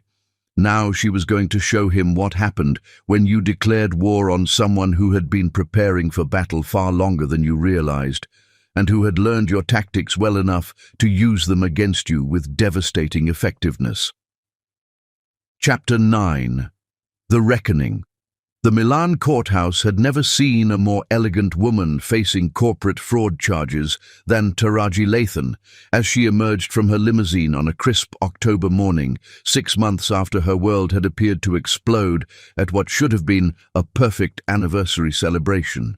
She wore one of her own designs, a navy silk suit that managed to be both authoritative and devastatingly beautiful, paired with the emerald necklace Wesley had given her for their anniversary. Let him remember what he had lost when he saw the news coverage. Let him remember what she looked like when she was destroying him. "Mrs. Lathan!" Antonio Vanetti appeared at her elbow, impeccably dressed as always but looking nervous about the media circus surrounding the courthouse. "Are you certain you want to proceed with this strategy? The exposure could be damaging to all our business interests." "Antonio," she said calmly, adjusting her portfolio as photographers snapped pictures from behind security barriers, "do you trust me?" "Implicitly. Your work speaks for itself." "Then trust me now. By the end of today, Wesley Hemsworth will no longer be a threat to anyone." The past 6 months had been a whirlwind of strategic maneuvering that would have impressed Machiavelli himself. While Wesley had been focused on domestic legal proceedings, trying to solidify his control over Lathan luxury and contain the scandal of his secret family, Taraji had been building a European empire that existed completely outside his reach. The Vanetti deal had not only survived but expanded. Working 18-hour days from her temporary headquarters in Milan, she had negotiated contracts with fashion houses in Paris, Milan, London and Barcelona that were collectively worth over $800 million, deals she had been strategically developing for over 2 years as part of her defensive plan. More importantly, she had structured these deals through a new corporate entity, Lathan Global, that was incorporated in Switzerland and completely independent of her American business. "The prosecution is ready, Mrs. Lathan," came the voice of Elena Rossi, the brilliant Italian attorney who had become her secret weapon in this international legal war. "Mr. Hemsworth's representatives arrived 20 minutes ago, and they look concerned." As well, they should. Unknown to Wesley, Taraji had spent the past 6 months not just building a new business empire, but gathering evidence for what would become one of the most comprehensive corporate fraud cases in international legal history. "Is everything in place?" she asked. "Everything. The Swiss banking authorities have frozen all accounts connected to the shell companies. The SEC has opened a formal investigation based on the evidence we provided, and the Italian authorities are prepared to present charges of international fraud and conspiracy." The genius of her strategy was its scope. While Wesley had been playing checkers, thinking only about controlling her American company, she had been playing chess on a global board. Every move he had made to consolidate power had actually provided more evidence of his systematic fraud. "Mrs. Lathan," a familiar voice called from across the courthouse lobby. She turned to see Marcus Chen approaching, looking decidedly uncomfortable. The CEO of Silk Dynasty had made a critical error 3 weeks ago by attempting to finalize his deal with Wesley for exclusive access to her revolutionary silk innovations. "Marcus," she said coolly, "I'm surprised to see you here. I wanted to speak with you privately before the proceedings begin, to explain how you've been negotiating to purchase stolen intellectual property, or to explain how you've been collaborating with Wesley to systematically undermine my business relationships." Marcus's face went pale. He clearly hadn't expected her to know about the full extent of his involvement in Wesley's scheme. "It's not what you think. Wesley approached me, claimed he had legitimate ownership of the innovations. I had no reason to doubt." "You had every reason to doubt," Taraji interrupted. "You knew those innovations were developed in my laboratories, by my team, using my resources. You knew Wesley had no involvement in the creative process. You chose to believe his lies because they offered you a shortcut to acquiring technology your company couldn't develop independently. Mrs. Lathan, perhaps we could discuss some form of settlement. The time for discussion ended when you decided to become an accessory to fraud, Marcus. Enjoy the proceedings." As Marcus retreated, clearly shaken, Elena appeared beside her with a satisfied expression. "The surprise witnesses have arrived," she said quietly. "All 4 of Wesley's previous victims agreed to testify about his pattern of predatory behavior. Mrs. Ashworth's testimony about his social manipulation tactics should be particularly devastating." The courtroom was packed when proceedings began, with international business journalists, fashion industry representatives, and representatives from multiple law enforcement agencies filling every available seat. This wasn't just a corporate dispute anymore. It had become a landmark case about protecting entrepreneurs from sophisticated financial predators. Wesley entered with his legal team looking confident, but Taraji noticed how his eyes found her immediately and held her gaze with something that might have been desperation. Even now, after everything he had done, part of him still believed he could charm his way out of the consequences. He was about to learn otherwise. "Your Honor," Elena began her opening statement, "this case represents something far more sinister than a simple business dispute. Over the past 5 years, Mr. Wesley Hemsworth has engaged in a sophisticated conspiracy to defraud Ms. Taraji Lathan of the fashion empire she built through her own talent, innovation, and tireless effort." She moved to the evidence table, which was covered with documents, photographs, and recordings that represented 2.5 years of meticulous investigation. "We will show that Mr. Hemsworth specifically targeted Ms. Lathan for romantic pursuit after identifying her company as a valuable acquisition target.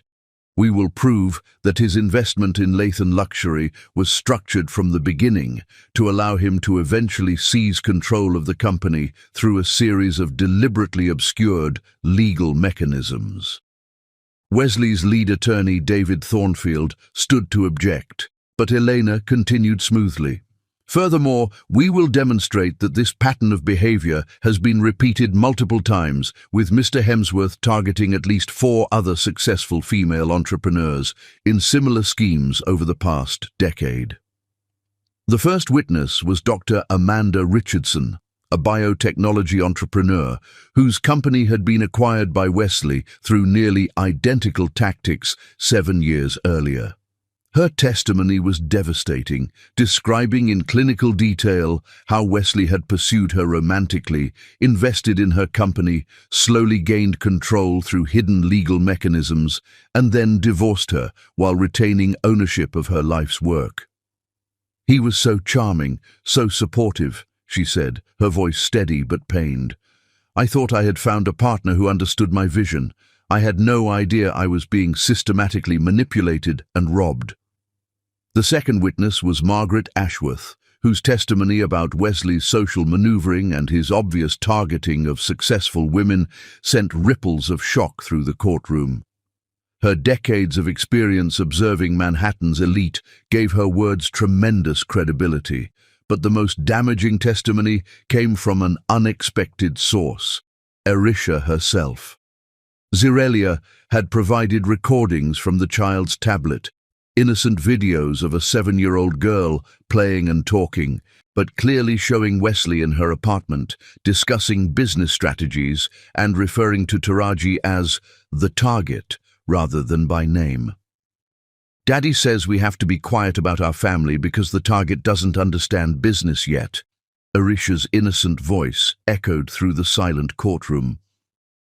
When Zerelia took the stand, her testimony was complete and devastating.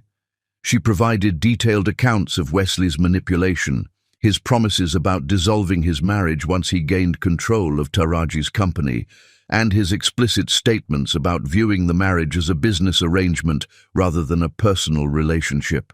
"He told me repeatedly that Taraji was too emotional to run a major corporation," Zerelia said, her voice gaining strength as she spoke. "He said women like her needed strong men to make the real decisions, and that once he gained control, he would hire professional management to actually run the company while she focused on design work." By the time Taraji herself took the stand, Wesley's defense had completely collapsed. His attorneys had no effective response to the overwhelming evidence of premeditated fraud, conspiracy, and systematic deception. "Mr. Hemsworth convinced me that he loved me," she said, her voice clear and strong. "He convinced me that his investment in my company was motivated by belief in my vision and desire to support my dreams. I now understand that I was targeted specifically because of my innovations, pursued systematically to gain access to my intellectual property, and manipulated into a marriage that was designed from the beginning to transfer ownership of my life's work to him." She paused, looking directly at Wesley, who was staring at her with undisguised anguish. "He didn't just steal my company," she continued. "He stole 5 years of my life, convinced me that I had found perfect love, and used my trust as a weapon against me. The emotional damage is incalculable, but I'm here today to ensure that he never has the opportunity to do this to another woman." When the judge delivered his verdict 8 hours later, it was comprehensive and devastating. Wesley was found guilty of corporate fraud, conspiracy, breach of fiduciary duty, and racketeering. His assets were frozen, his business licenses revoked, and he faced significant prison time. More importantly for Taraji, all transfers of Lathan luxury assets were declared void, returning full control of her company to her immediately. Furthermore, the judge continued, the court awards Ms. Lathan compensatory damages in the amount of $200 million to be paid from Mr. Hemsworth's personal assets.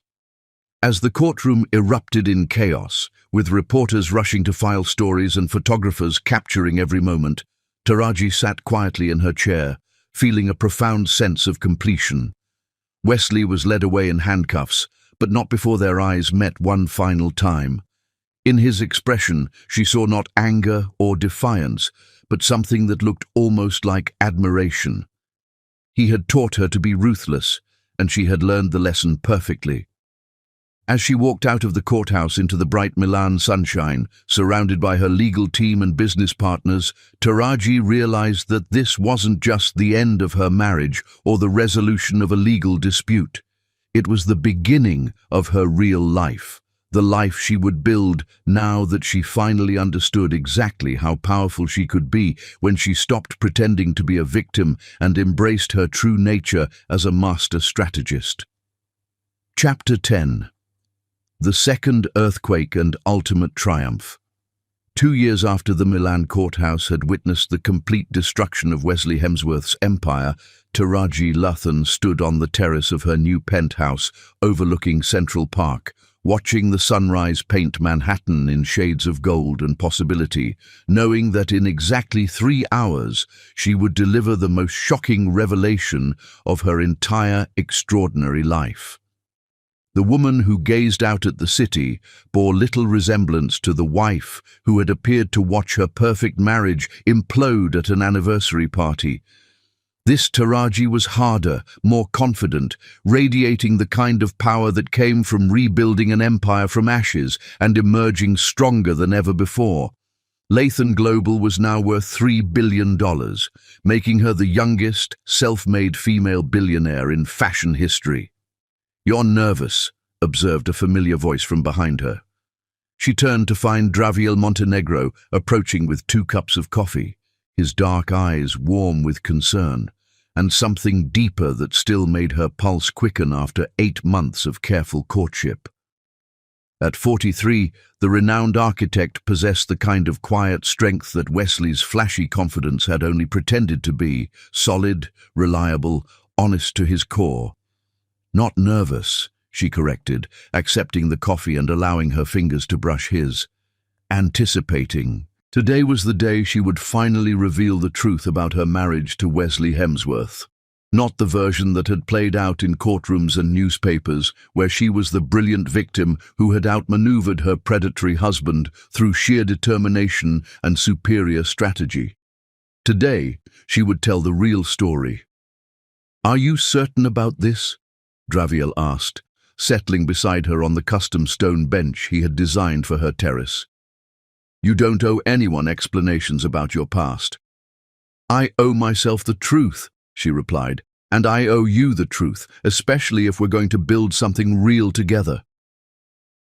Their relationship had begun 18 months ago when she'd hired him to design her new headquarters building, a 50-story glass and steel monument to female entrepreneurship that would house Lathan Global's international operations. What had started as professional collaboration had evolved into something neither of them had expected: a love built on respect, honesty, and genuine partnership. "Besides," she continued with a smile that held secrets Draviel was about to learn, "I've discovered that the truth, properly revealed, can be more powerful than any lie." At 10 o'clock, the conference room at Lathan Global's headquarters was packed with the same journalists, business analysts, and former associates who had covered her legal victory 2 years earlier.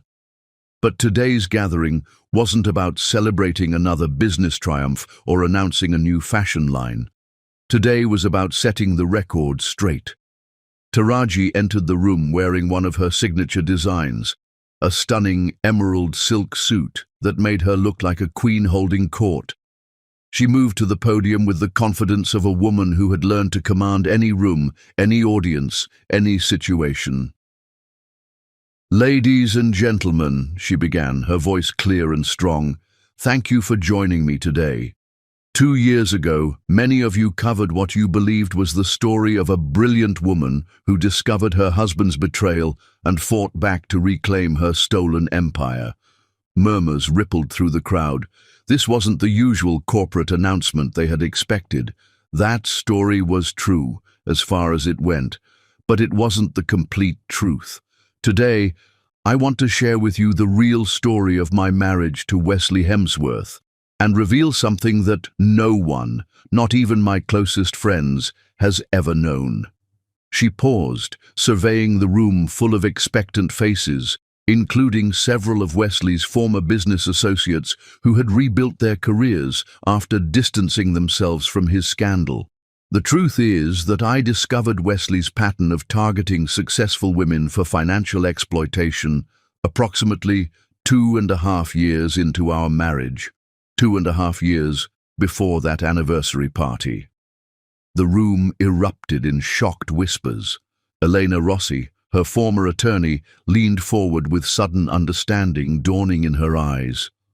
"I want to be very clear about this," Taraji continued, her voice cutting through the noise. "I uncovered evidence of his previous victims, his systematic approach to romantic manipulation, and his long-term plan to steal my company.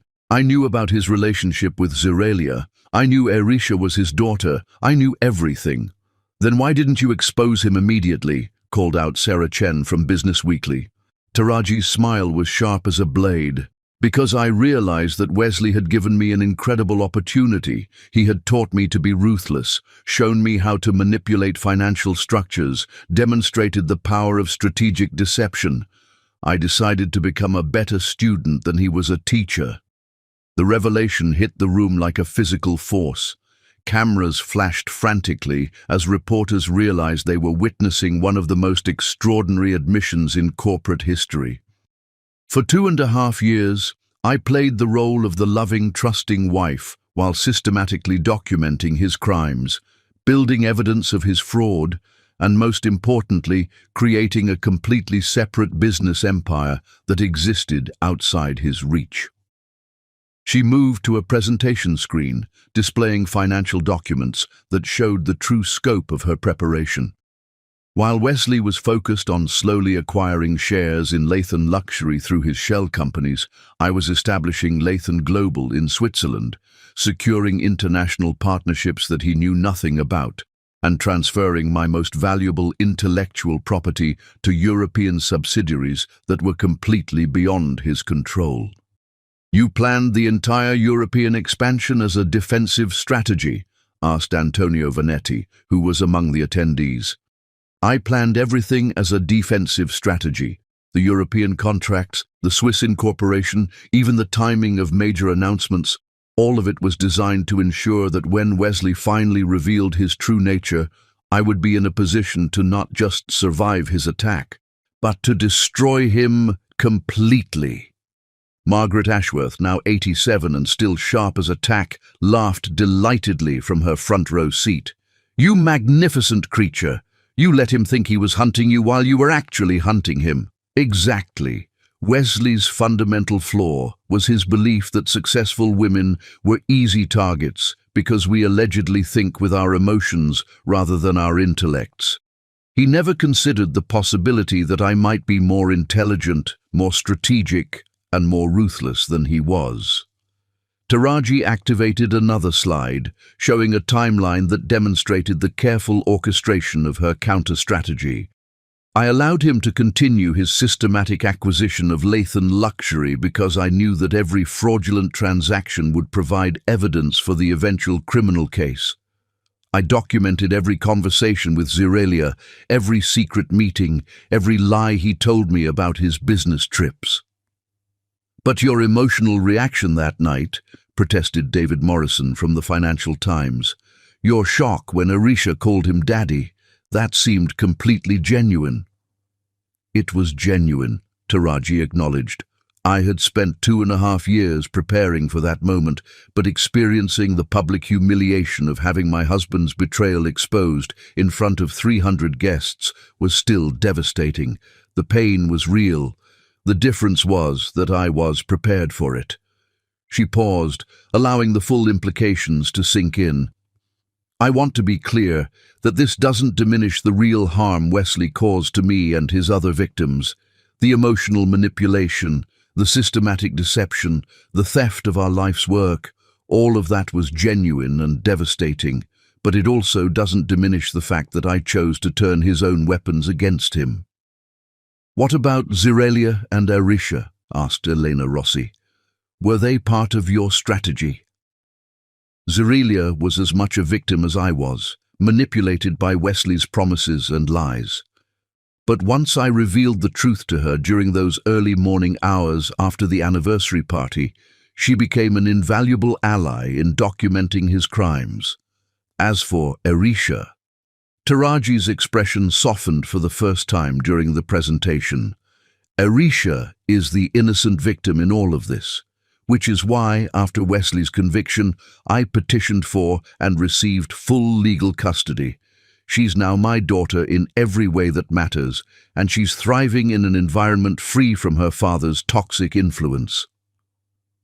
The room fell silent as reporters processed this final revelation.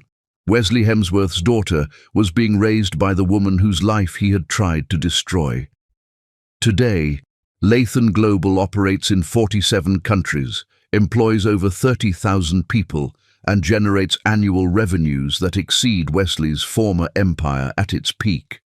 We've established scholarship programs for young female entrepreneurs, legal aid funds for women fighting financial fraud, and mentorship networks that span 6 continents. She moved back to the podium, her presence commanding absolute attention. I'm sharing this story today for several reasons. First, because the truth deserves to be told completely, not just partially. Second, because I want other women to understand that being targeted by a predator doesn't make you a victim. It makes you someone with the knowledge and motivation to fight back more effectively than your attacker ever imagined. And third, prompted Sarah Chen.